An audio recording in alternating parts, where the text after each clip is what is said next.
Hola, soc Marc i us vaig a parlar del llibre El savi del Nil, que l'ha escrit Jesús Cortés i les il·lustracions són de Mar Silvestre. Rashidi era un escrivà que servia per al faraó Ramsès II i es volia retirar perquè ja era major. I el faraó va acceptar i es va anar a la vora del Nil, a un poble, que es guanyava la vida ensenyant als xiquets i xiquetes a escriure i a llegir. Els dos primers xiquets que van anar van ser Tariq i Elina. Tariq volia ser un faraó, però Rashidi el va dir que no podia perquè no tenia sang reial.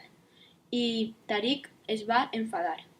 Un dia Tariq va anar a les piràmides del faraó per a dibuixar un ànec. I el van pillar. I el van convertir en esclau d'una piràmide que estava molt lluny del seu poble. I Rashidi va tindre que anar en una barca a buscar a Tariq.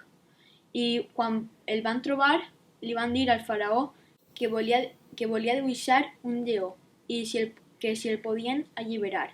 I el faraó va acceptar per tots els anys de treball. I així és com Tariq va regressar a casa i va deixar la seva xicoteta empremta en l'Egipte. I si vos agraden els llibres d'Egipte, llegiu-se este, que està molt xulo.